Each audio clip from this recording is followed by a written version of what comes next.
You're now listening to the show about the shit in life that's just a bit too much, from the perspective of stand-up comics. With our hosts, Carmelo Bongiovi and Ken Krantz. This week's topic, Mr. Nice Guy, Part 2. With our guest, David Stickle. This is A Bit Too Much.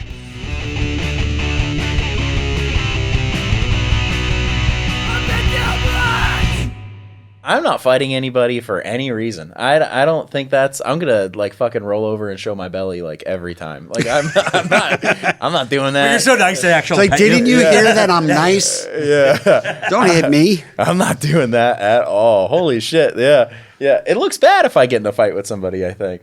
You know? What do you mean? Because I'm a bigger guy. You know, like what if they're a bigger guy? Well, then it's kind of fun. But like, I'm not gonna fight them. I don't think that's not my thing. Yeah, if I can't talk my way out of it, then I got to get smarter. Yeah, I guess you got to be careful if you're like a big white guy. Yeah. Also, like the UFC thing is like so popular now. Like, I don't want to get my ass kicked by someone who knows even a little bit of MMA. Oh my god! I am docile. That is it's not gonna happen. I'm gonna get fucked up. Yeah, right. I'm not trying to fight anyone anymore. Last time I threw a punch. I almost broke my hand. I was like in my, I'm like late 20s, I guess. It was probably at a mixer, some kind of cooking thing that he didn't like. I punched a kitchen. A pasta maker, yeah. This is not what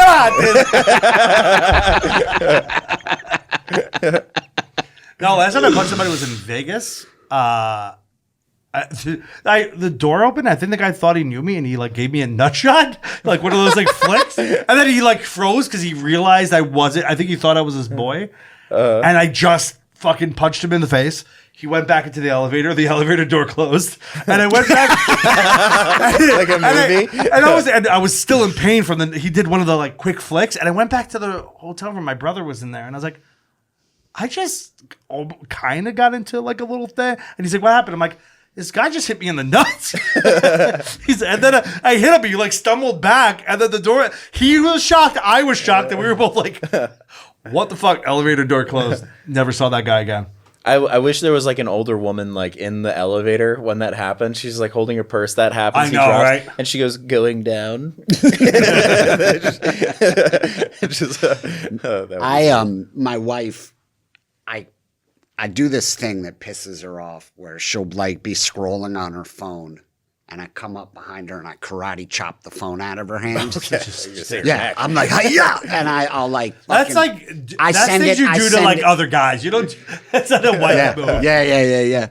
So, and she's always like, "I'm gonna do it to you one day." I was like, "Okay, I'd like to see you try." And then I haven't even done it to her in so long. It's probably been over a year. Mm-hmm. And we're in bed the other morning, like just woke up. Your first like morning wake up, grab your phone and see what you missed overnight. Yeah. See what porn got uploaded. So I'm literally I have to finish the internet again. I've been awake for like 1 minute and I'm like checking the phone and my wife rolls over and fucking karate chops it and it goes flying out of my hand directly into my nuts. Like hard too, like with force. Yeah. You deserve that. And that's the thing that sucks is knowing that you deserve it. It's like I wanted to punch her, but I knew hitting that things out of people's hands is a joy that I feel like guys understand, and a lot of women don't understand how fun it is. Mm-hmm. One of my most favorite things in the world is I used to work with a guy, and anytime either of us were eating something that had a liquid, it could have been soup, cereal, put your finger in it.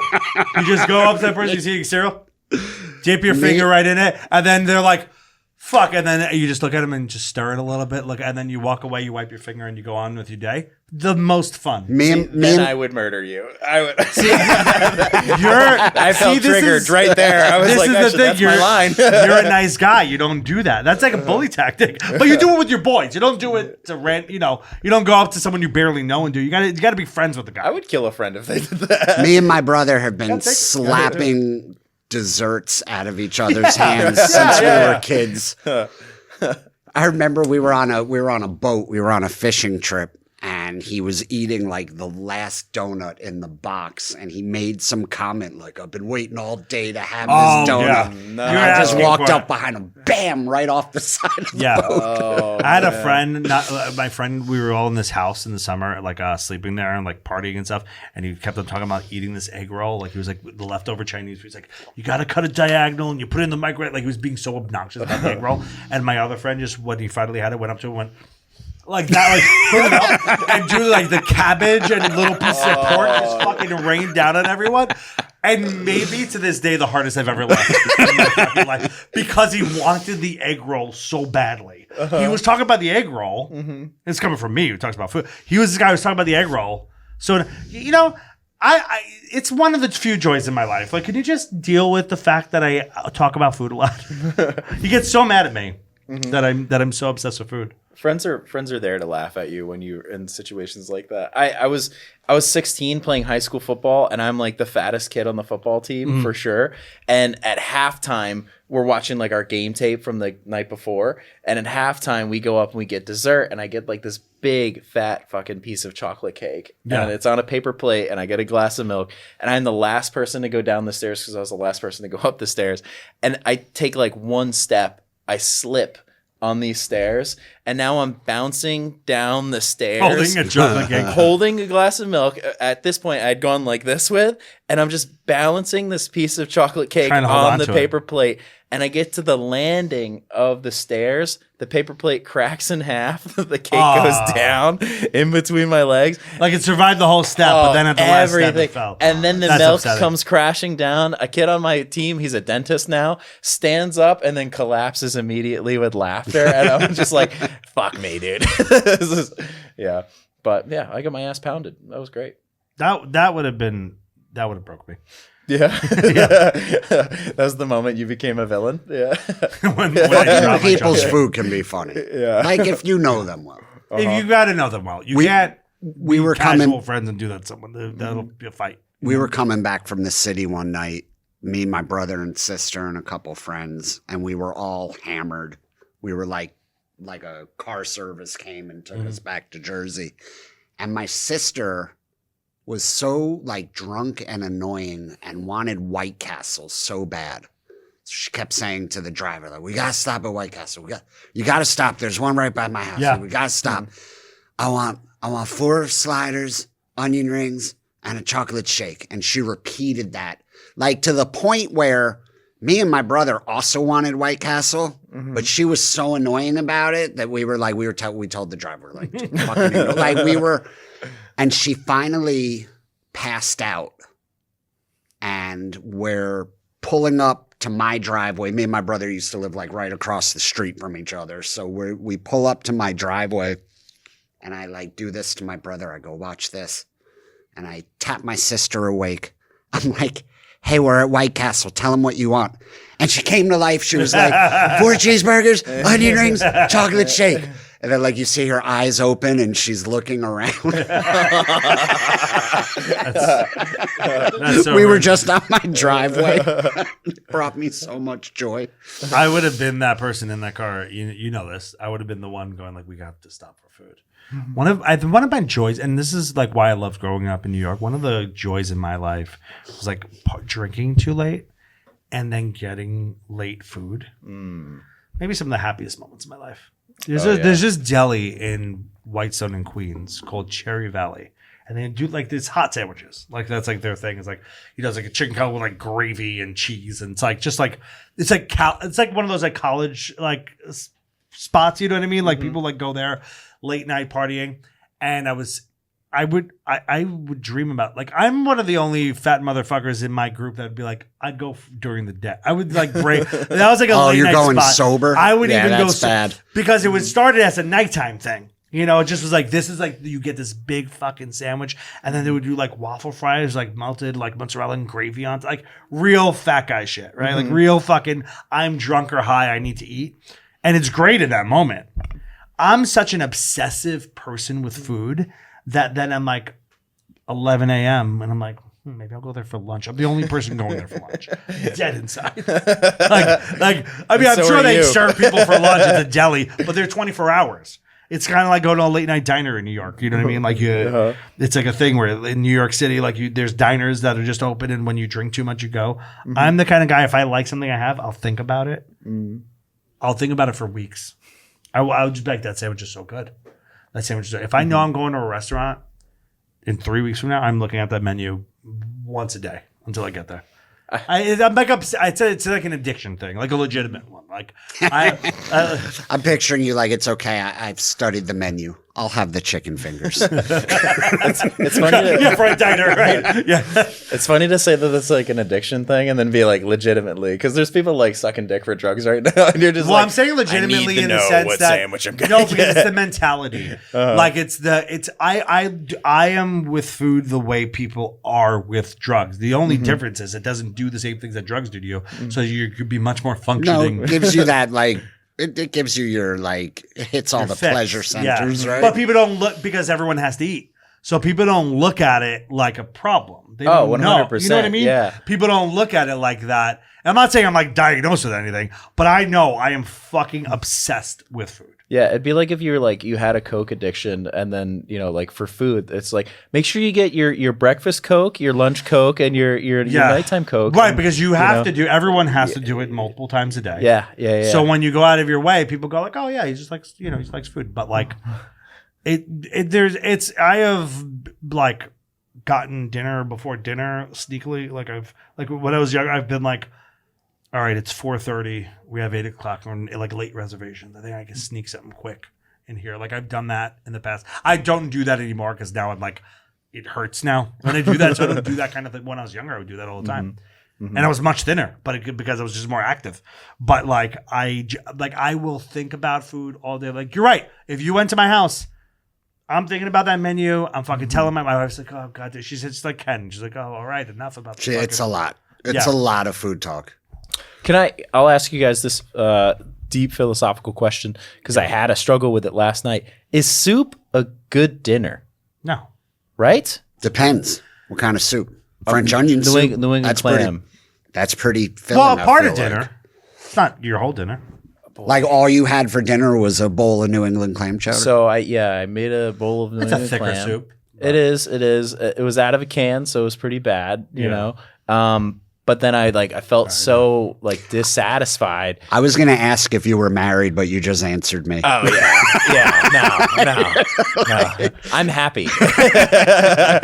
Yeah. Oh, you mean you have freedom, sir? Yeah. No, but you wouldn't be eating soup out of a can for no, dinner. No. That's like when I met my wife, and she was like, I was like, "What'd you eat for dinner?" And she was like, "Cereal." I'm like, "What?" Like my wife would just be like eating cereal every night for dinner. I'm like, no. Cereal sounds amazing. I was like, I was like Fat Aladdin. I was like, no, there's a whole new world out there. Like, listen, we're gonna fucking cook. We're gonna live normal lives now, okay? And then, she likes the food I cook, but because I obsess over it, it's like Christmas Eve. The shows I think airing on Christmas Eve. I am right now. If you listen to this on Christmas Eve, I am knee deep in cooking seafood. Who on earth do you think is listening to this on Christmas Eve? Oh my God. Good Catholics. Yes. Good. Yeah. They're waiting for what? Midnight Mass? Do they do the Jews that? will listen to it on Christmas Day as part of their Chinese food and movie night. But yeah, my Latino you know what I mean? crowd Like why am listen to this on Christmas Eve? I'm thinking of it, but I know not to like bother my wife with it too much, because I'm like, she's not gonna want to hear it. She's gonna as I'm talking, she's gonna go into her phone and stop listening to me because I talk too much about it. So like I just go, I got it. I got it. We split it up. Like she's the host. She does everything else for what we're doing. I handle the food. But I fucking like she said to me the other day, why don't you cook a little less at Christmas Eve so like you could actually hang out? And I was like, I don't want to hang out. No. That's the root of it right there. Yeah. No, it's not the whole thing. It's not the whole thing. I love my wife's family, and they're the ones who are going to be there. But I would much rather be in the kitchen cooking the entire. I'll be exhausted after, I'm like. Do you martyr yourself afterwards? You're like, oh my God, I just slaved over this for hours. Oh, you say martyr myself? Yeah, martyr yourself. Murder myself. Yeah. I'm sure you killed yourself in the kitchen. That's coming one day. Yeah. Probably with clogged arteries. Yeah. No, I enjoy it. I like it. Oh, you don't like? It's not like after a set where you're like, oh, I fucked up the I fucked up the potatoes. Oh, if I fuck something up, no. Yeah, if I fuck it, but I just don't. I don't like. Yeah, but I'm probably not fucking it up. I'm really good. Probably not. It'll happen sometimes. Everyone has a bad moment. But the whole set's not going to be bad. It's one of the two of the jokes maybe flopped. But you know what I mean? Like I obsess. I'm really good at cooking, and the reason why I'm good at it is because I'm obsessed with it. Because I am I'm buying kitchen gadgets constantly.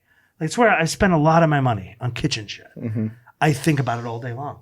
I watch cooking videos, and I'm like, I want that thing. Not even the food, like the things they use, the knives, I get obsessed with kitchen shit. Why don't you do a cooking show? And this pretty much is. We're going to like change the food name theory. to My Dad Beat Me and I Love Pasta. You think you have those things, are the two reoccurring You think you have things. things you don't only got repeat half on of this those. show all the time? My things are just abuse given to me and abuse on myself with food. This has been more of a therapy session than a form of entertainment for me. I'm working out a lot of shit on this show, and you're the worst fucking therapist because you're just like, oh, again? Could you imagine if you went to a therapist and they were like, but like enough of this? Yeah. It's like the people. And that I'm go like, to oh, see your okay. act. Just going fucking kill Oh, myself. God. You know what's so funny is I'm convinced I would be a good therapist. No, first of all, I literally Okay. had this conversation with my wife the other day. top 5 things for a therapist to do that you don't do. Care. I care. About what? I care about the people I like, and I feel like if you Jews. paid me money to care about care Jews. about you for an hour, I would. I think Jewish people are the only thing I've ever heard you speak passionately about. Passionately? Yeah. You I mean, you think? complain about Jews too, but like when you're like whatever's going on in the news where everyone, because this is, it's a little bit rough right now. I don't know if you've noticed. Why, what's happening? With the Jews? I was unaware. What? That's the only thing I've ever love- seen you get riled up about. I just think it's hilarious that people say we control the media. Because it's like, have you seen the press we're Yeah, getting? the media is what's killing you. The media is Yeah. helping lead to our death. Yeah. You got to care. You have to not want to leave. Although I do think therapists oftentimes they're on the clock. So maybe you would be good at that part. Like, oh, session's up. 10 Yeah. minutes. Yeah. That would be my favorite part. It's- I'll be like, oh, we're getting to something. We'll have to do this next week. Your favorite part of any kind of work is not doing the work. I It's where remember- it ends and you don't have to finish The job. first time I did therapy, like I don't think this lady was prepared for one person to unpack that much shit in an hour. Yeah. So she was like, I actually have time if you want to stay for a second hour. And I was like, this bitch is trying to binge watch me. She's like, nah, I'm actually curious about this one. you know when you're on stage and the bartender or the waitress turns around and you're like, oh, if I got the waitress's attention with that joke, I'm on to something. Yeah. You know, because it's like they don't even hear jokes anymore and they tune everyone out. So if Yeah, you get they're their working. attention, I was like, oh, I got this lady. Or it's like if my wife wants to watch a show I don't want to watch, sometimes I'm like, let's just keep binging because I don't want to do it again tomorrow. There could also be that. I could be like, this guy, let's bang this out because if I can get through some of this now, and he's only hired me for 5 hours of therapy, if I get through 2 of those, that means it's one less day I have to fucking see this motherfucker. You think it's like recording this this show where she's just like, why don't we just do once a month, one long one? That's what we've got to. Well, let's do our bet. We'll book it for 4, but if we can get out in 3, that'd be pretty good. The second I tell him, hey, we're going to be there at this time, he's like, what time can we get out? I'm like, when we're done. I don't know. We only have it for, it's not like we have it all night. We only have it for a certain amount of time. And I'm like, how old? I think that's the problem. I think you're just getting old and tired. Yeah, that could be some of that. I think that's, you're the reason, this is why people go to diners. No, but it's also old people are getting- here's the truth. I'm also in a very happy family situation. Don't give me that. Oh, so now it's on You just can't wait to get back. I'm excited. Yes, I'm excited. Oh, this is adorable. No, wait, no. Now, I know you're happy it's a new marriage. I get it. That's nice. But shut up. No, listen. Why can't you be happy for my happiness? I am just, I that's great for you. No, I think with with comedy, it makes me feel good because you know what? I've met people who knew him before he was in this happier marriage, and they didn't have very nice things to say about him. I actually thought they were like, no, he's a piece of shit. I'm like, no, he's not. And then I'm like, oh, that. Wait, who says I'm a piece of shit? Wait a minute. Who's going around saying I'm a piece of shit? Ken's a fucking bastard, dude. I don't like him at all. You're like, yeah, they were saying this guy fucking sucks. And we're like, wait, what? I'm so sorry you had to find out this way. I'll tell you after. They've all been on the show. No, I'm paraphrasing. I don't think they said that exactly, but it was basically they just said garbage human being. No, there was one person in particular. You were there. When that person was like, oh, they said it to you. He's cranky. Why are you so nice? Oh, Ritu? Yeah. She's fucking cunty. She was like, he's a fucking angry, why is he so? She said, why are you guys so nice to each other? Yeah. Or she wanted to know why I was nice to him. Granted, we had been recording the show together for maybe 2 months. It was early on, so we weren't even making fun of each other. We were still on good behavior. Yeah, because it's you just don't have to. You don't know the person that well. Honeymoon phase, yeah. That's adorable. Yeah, that was over real fucking quick. Yeah. Have you guys said on the hero why you guys chose each other, or because you guys are like a little chosen family? I mean, you said it's so gay that I don't want to do it. No, it's pretty gay. It's pretty. Co-hosts are gay. Yeah. Co-hosts are pretty gay with each other in general. Yeah. Yeah. No, he was a guest on the show. No, I started by my. I started. Yeah. What do you want to talk about today? I was doing the show for a few months, and then he was a guest on the show, and then he just never left. Oh, okay. No. Reoccurring guest. How do you feel about that? It's not quite how I remember. Oh, okay. You were wait. No. I was a guest. Yeah. Mm-hmm. Tell me where I was wrong. It's not that you didn't leave and I wanted you to leave. But that is what happened. You okay. Came. Yeah. Okay. I said it, Dickie, but that is what happened. Get so fucking. This is like a marriage scene. Now we're in the part right before the divorce. Mm-hmm. Now we're in the phase of our marriage where we're not this is like the car ride to the party, and then when they walk in, everyone can tell you were fighting in the car. We're in that stage of our marriage where no one wants to be around us because we're making each other so miserable that everyone around us is like, oh, we have to fucking see them. Have you ever been with people like the couples that are you can tell. And then the thing is, I'll point it out. I'll be like, oh, you guys look like you were fighting in the car. Yeah. You're too much of because I think that you're too much of a comic. You're bringing comic energy to a friend's dinner. You're just calling people out. Well, I don't think it's too much of a comic, but I'm like, I feel like if a situation's uncomfortable and then you address it, it's sort of in theory, should relieve some of that tension. It depends what the tension is. But sometimes I don't know that I'm hitting. No, if the tension is a marriage that's truly miserable, I think acknowledging it is worse. Yeah. You can't. You're giving them more that's of an not excuse. like someone's mad because they were in traffic, so now they're being a little grumpy. Mm-hmm. That's they're bad. They're in a bad place. Yeah. Is there any worse version of a dude when he's in a bad marriage? You know what I'm saying? A guy in a bad marriage is the worst version of that person.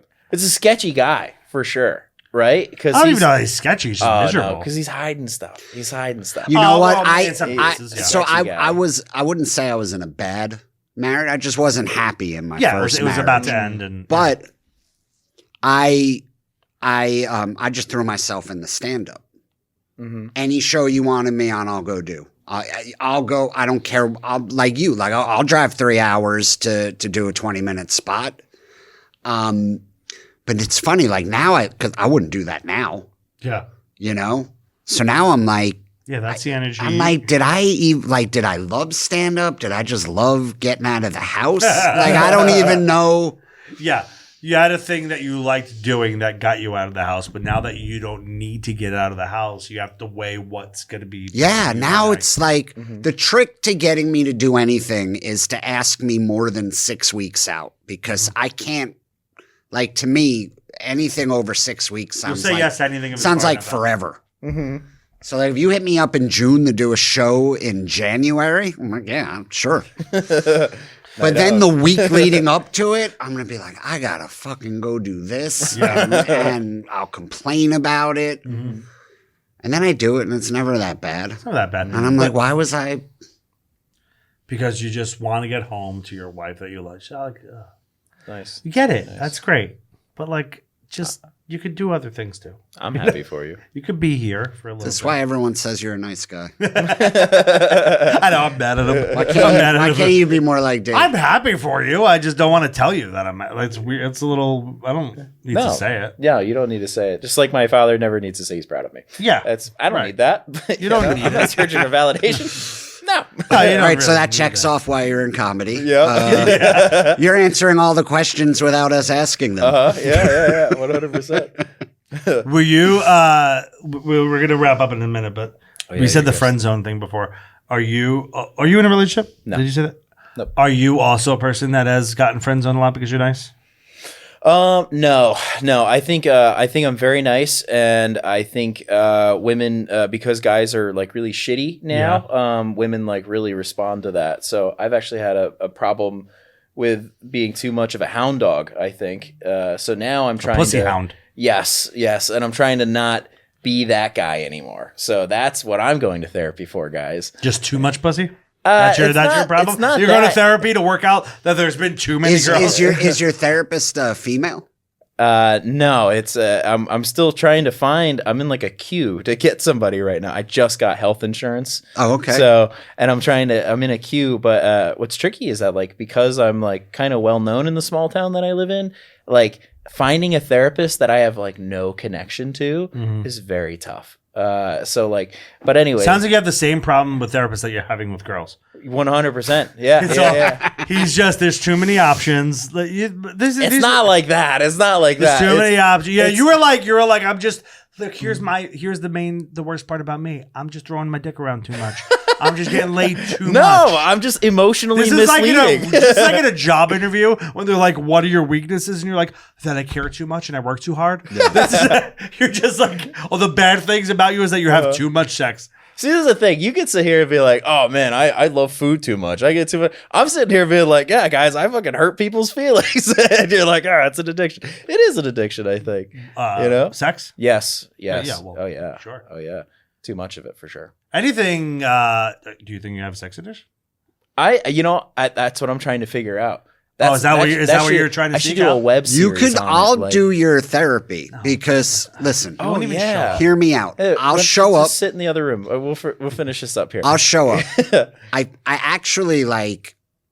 I watch so many of those therapy shows. It's not how it works. And I'm in so much therapy. It's not how a degree works. No, I'm so convinced. I'm so convinced I'd be good at it. Mm-hmm. Here's the thing. I have comedian friends that like I'm close to that I'll talk, like John Moses, who we've had on. He's given me advice that is the exact same advice my therapist has given me on multiple occasions. Yeah, sure. So I'm like, I don't think it's that hard. I think I could do it. I think I could work you through your sex addiction. Yeah, but don't you think it depends on the level of the advice that the person needs?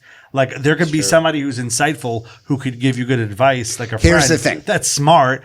But if someone has a sex addiction, you're not feeling that. I could. No. Here, and I'll tell you how we start. You should. No. I got to get in there. I got to really see it. We're being serious. I'm trying to help. Are we being serious, Dr. Ken? I'm trying to help this man. Are we fucking being serious right now? Listen. The podcast is going to change my life. It's ruined You mine. show me pictures of who you're banging. Nobody right now. Oh, okay. And then I just send them to his phone. And then I could tell you, like, yeah, you should keep. Or nah, I think this is your addiction. This is your addiction. Your therapy. Yeah, she's ugly. This is an addiction. She's hot. She's hot. Keep doing it. Like, that's not. That's not how it works. But look, It'd be funny bam. if he would just said yes to all the non-traditional. Like, I don't only have a food addiction if I eat McDonald's. It's a food addiction if I also eat good food, but too much of it. Yeah. You know what I mean? You're It not doesn't an go alcoholic if by you're hotness cool. level. Not for nothing, I just cut his sex down in half. And that's just day one. Yeah. Well, and that part of New York, majority of them are ugly, right? You know? They're all, the more north you get, the more methy. Everyone we starts have to great personalities upstate. We all have great personalities. How dare you? You have anything to plug? Yeah, check out my show Likeable on everywhere podcasts are found, and follow me on Instagram at davidsticklecomedy.com and at davidsticklecomedy, so you can just keep up with shows and all that kind of stuff. You could tell. I think I want to be your co-host. Yeah, you could have them. I need the therapy. You're gonna drive 2.5 hours to do. Oh anything? no! You're gonna have to come here though. Just not trying to change the whole dynamic of your show, We're but definitely doing. But drive 2.5 hours. 8 hours of recording if I'm driving find 2.5 hours. Oh yeah. Thanks so much for coming on, man. Yeah, thank you. You guys have done a bit too much. Now we don't like you.